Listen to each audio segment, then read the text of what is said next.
Chapter 3.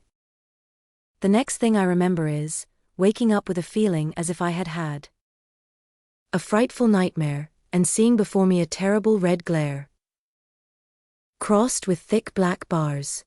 I heard voices too, speaking with a hollow sound, and as if muffled by a rush of wind or water, agitation, uncertainty, and an all-predominating sense of terror confused my faculties. Ere long, I became aware that someone was handling me, lifting me up and supporting me in a sitting posture, and that more tenderly than I had ever been raised or upheld before. I rested my head against a pillow or an arm, and felt easy. In 5 minutes more the cloud of bewilderment dissolved. I knew quite well that I was in my own bed, and that the red glare was the nursery fire. It was night, a candle burnt on the table. Bessie stood at the bed foot with a basin in her hand, and a gentleman sat in a chair near my pillow, leaning over me. I felt an inexpressible relief, a soothing conviction of protection and security, when I knew that there was a stranger in the room, an individual not belonging to Gateshead, and not related to Mrs. Reed. Turning from Bessie, though her presence was far less obnoxious to me than that of Abbott, for instance, would have been, I scrutinized the face of the gentleman. I knew him. It was Mr. Lloyd, an apothecary, sometimes called in by Mrs. Reed when the servants were ailing. For herself and the children she employed a physician. "Well, who am I?" he asked.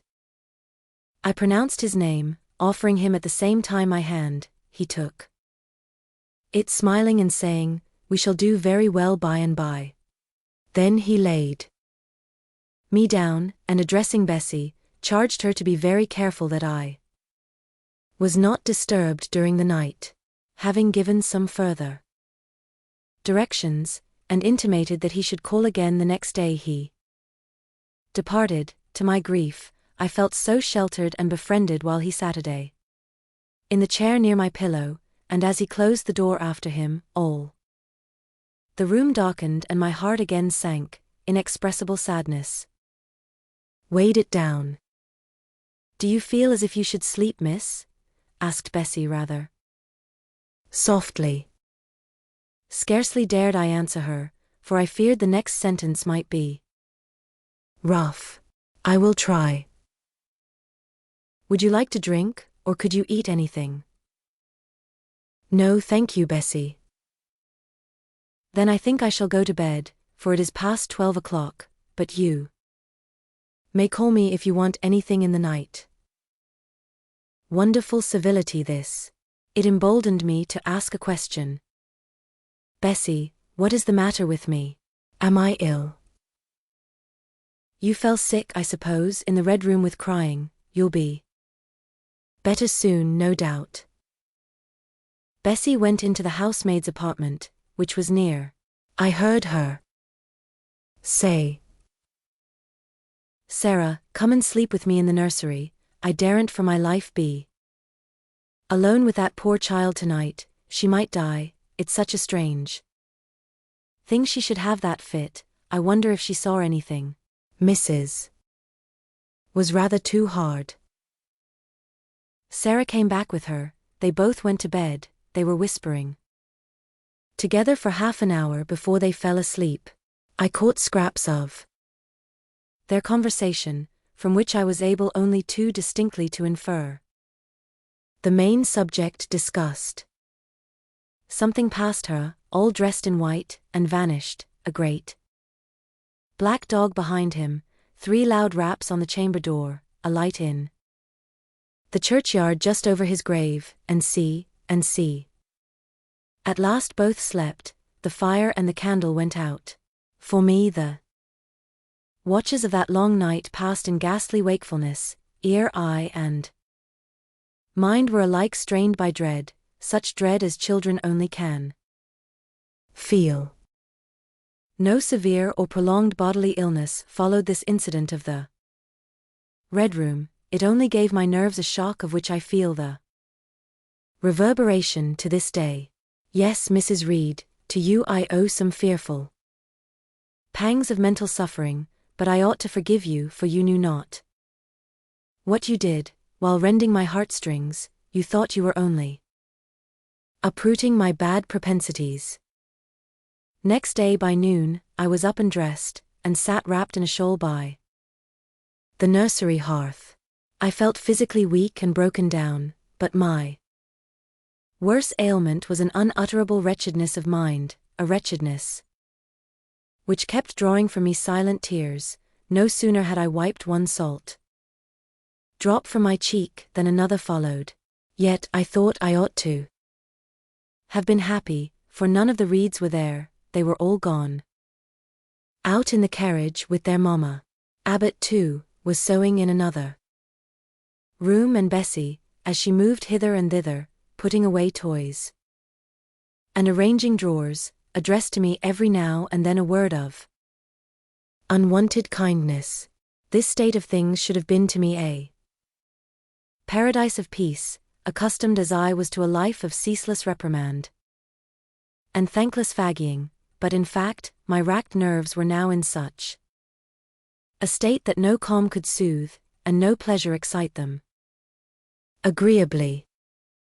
Bessie had been down into the kitchen, and she brought up with her a tart on a certain brightly painted china plate, whose bird of paradise, nestling in a wreath of convolvuli and rosebuds, had been wont to stir in me a most enthusiastic sense of admiration, and which plate I had often petitioned to be allowed to take in my hand in order to examine it more closely, but had always hitherto been deemed unworthy of such a privilege. This precious vessel was now placed on my knee, and I was cordially invited to eat the circlet of delicate pastry upon it. Vain favor, coming, like most other favors long deferred and often wished for too late. I could not eat the tart, and the plumage of the bird, the tints of the flowers, seemed strangely faded. I put both plate and tart away. Bessie asked if I would have a book. The word _book_ acted as a transient stimulus, and I begged her to fetch Gulliver's Travels from the library. This book I had again and again perused with delight.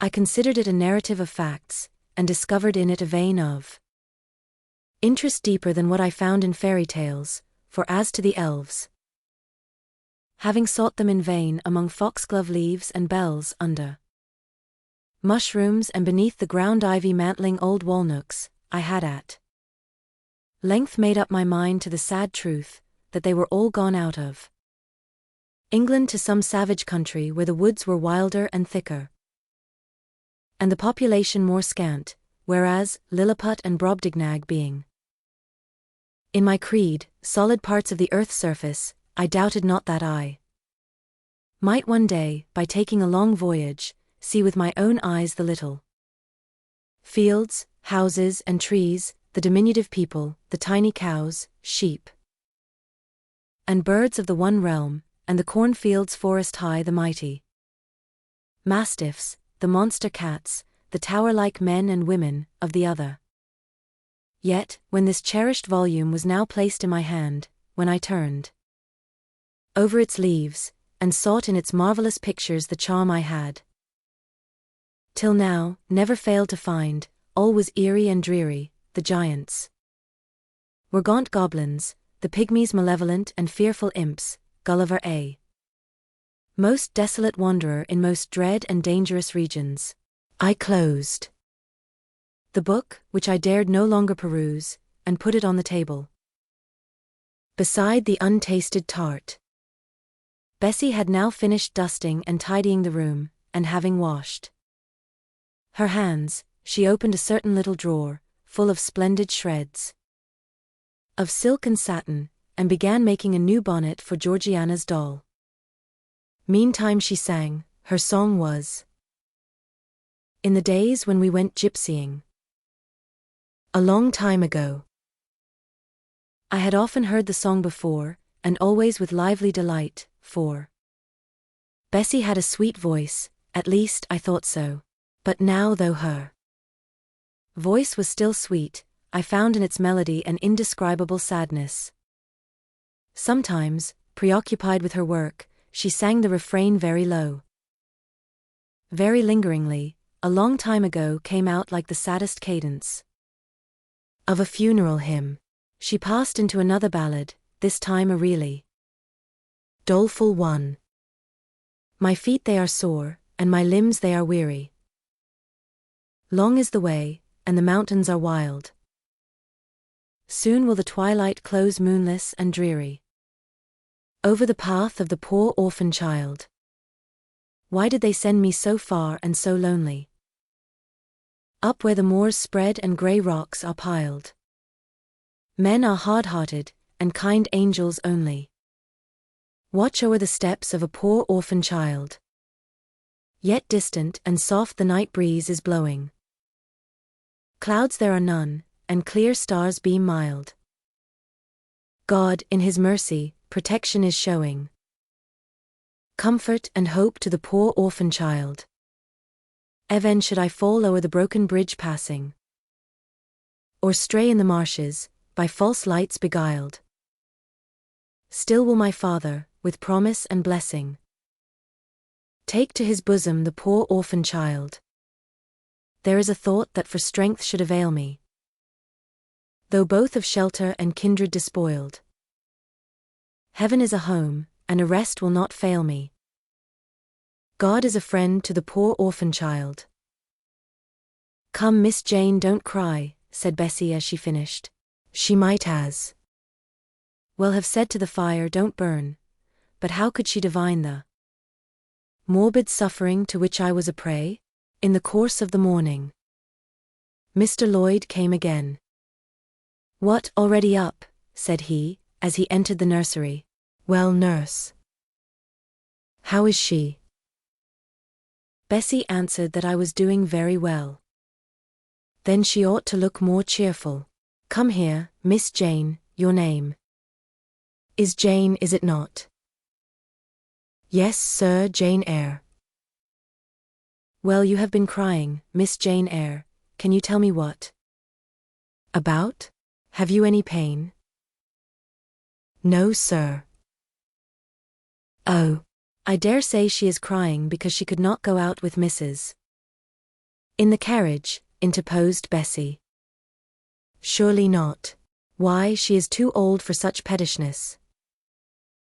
I thought so too, and my self-esteem being wounded by the false charge, I answered promptly, I never cried for such a thing in my life. I hate going out in the carriage. I cry because I am miserable. Oh fie, miss, said Bessie. The good apothecary appeared a little puzzled. I was standing before him. He fixed his eyes on me very steadily. His eyes were small and grey, not very bright, but I dare say I should think them shrewd now. He had a hard-featured yet good-natured looking face. Having considered me at leisure, he said, What made you ill yesterday? She had a fall, said Bessie, again putting in her word. Fall? Why, that is like a baby again. Can't she manage to walk at her age? She must be 8 or 9 years old. I was knocked down, was the blunt explanation, jerked out of me by another pang of mortified pride, but that did not make me ill, I added, while Mr. Lloyd helped himself to a pinch of snuff. As he was returning the box to his waistcoat pocket, a loud bell rang. For the servants' dinner, he knew what it was. That's for you, nurse, said he. You can go down. I'll give Miss Jane a lecture till you come back. Bessie would rather have stayed, but she was obliged to go because punctuality at meals was rigidly enforced at Gateshead Hall. The fall did not make you ill. What did then? Pursued Mr. Lloyd when Bessie was gone. I was shut up in a room where there is a ghost till after dark. I saw Mr. Lloyd smile and frown at the same time. Ghost. What, you are a baby after all. You are afraid of ghosts. Of Mr. Reed's ghost I am. He died in that room, and was laid out there. Neither Bessie nor anyone else will go into it at night, if they can help it, and it was cruel to shut me up alone without a candle, so cruel that I think I shall never forget it. Nonsense. And is it that makes you so miserable? Are you afraid now in daylight? No, but night will come again before long, and besides, I am unhappy, very unhappy for other things. What other things? Can you tell me some of them? How much I wished to reply fully to this question. How difficult it was to frame any answer. Children can feel, but they cannot analyze their feelings, and if the analysis is partially affected in thought, they know not how to express the result of the process in words. Fearful, however, of losing this first and only opportunity of relieving my grief by imparting it, I, after a disturbed pause, contrived to frame a meager though, as far as it went, true response. For one thing, I have no father or mother, brothers or sisters. You have a kind aunt and cousins. Again I paused, then bunglingly announced. But John Reed knocked me down, and my aunt shut me up in the Red Room. Mr. Lloyd a second time produced his snuff-box. Don't you think Gateshead Hall a very beautiful house? Asked he. Ah. You not very thankful to have such a fine place to live at? It is not my house, sir, and Abbot says I have less right to be here than a servant. Pooh. You can't be silly enough to wish to leave such a splendid place. If I had anywhere else to go, I should be glad to leave it, but I can never get away from Gateshead till I am a woman. Perhaps you may, who knows? Have you any relations besides Mrs. Reed? I think not, sir. None belonging to your father? I don't know. I asked Aunt Reed once, and she said possibly I might have some poor low relations called Eyre, but she knew nothing about them. If you had such, would you like to go to them? I reflected. Poverty looks grim to grown people, still more so to children. They have not much idea of industrious, working, respectable poverty. They think of the word only as connected with ragged clothes, scanty food, fireless grates, rude manners, and debasing vices. Poverty for me was synonymous with degradation. No, I should not like to belong to poor people, was my reply. Not even if they were kind to you. I shook my head. I could not see how poor people had the means of being kind, and then to learn to speak like them, to adopt their manners, to be uneducated, to grow up like one of the poor women I saw sometimes nursing their children or washing their clothes at the cottage doors of the village of Gateshead. No, I was not heroic enough to purchase liberty at the price of caste. But are your relatives so very poor? Are they working people? I cannot tell. Aunt Reed says if I have any, they must be a beggarly set. I should not like to go a-begging. Would you like to go to school?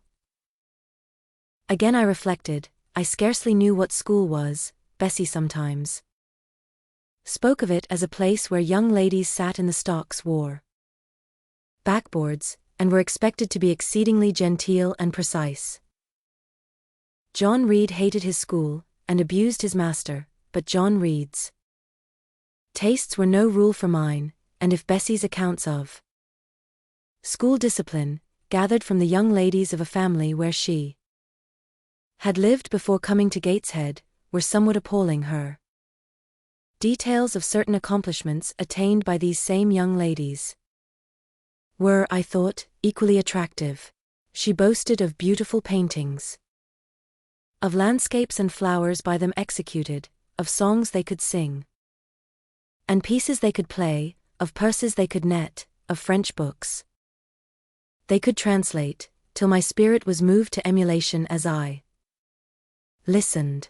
Besides, school would be a complete change. It implied a long journey, an entire separation from Gateshead, an entrance into a new life. I should indeed like to go to school, was the audible conclusion of my musings. Well, well. Who knows what may happen, said Mr. Lloyd, as he got up. The child ought to have change of air and scene, he added, speaking to himself, nerves not in a good state. Bessie now returned. At the same moment the carriage was heard rolling up the gravel walk. Is that your mistress, nurse? Asked Mr. Lloyd. I should like to speak to her before I go. Bessie invited him to walk into the breakfast room, and led the way out. In the interview which followed between him and Mrs. Reed, I presume, from after occurrences, that the apothecary ventured to recommend my being sent to school, and the recommendation was no doubt readily enough adopted, for as Abbott said, in discussing the subject with Bessie when both sat sewing in the nursery one night, after I was in bed and as they thought asleep, Mrs. was, she dared say, glad enough to get rid of such a tiresome, ill-conditioned child, who always looked as if she were watching everybody, and scheming plots underhand. Abbott, I think, gave me credit for being a sort of infantine Guy Fawkes. On that same occasion I learned, for the first time, from Miss Abbott's communications to Bessie, that my father had been a poor clergyman, that my mother had married him against the wishes of her friends, who considered the match beneath her, that my grandfather Reed was so irritated at her disobedience, he cut her off without a shilling, that after my mother and father had been married a year, the latter caught the typhus fever while visiting among the poor of a large manufacturing town where his curacy was situated, and where that disease was then prevalent, that my mother took the infection from him, and both died within a month of each other. Bessie, when she heard this narrative, sighed and said, Poor Miss Jane is to be pitied too, Abbott. Yes, responded Abbott, if she were a nice, pretty child one might compassionate her forlornness, but one really cannot care for such a little toad as that. Not a great deal, to be sure, agreed Bessie, at any rate a beauty like Miss Georgiana would be more moving in the same condition. Yes, I dote on Miss Georgiana, cried the fervent Abbott. Little darling, with her long curls and her blue eyes, and such a sweet colour as she has, just as if she were painted. Bessie, I could fancy a Welsh rabbit for supper. So could I, with a roast onion. Come, we'll go down. They went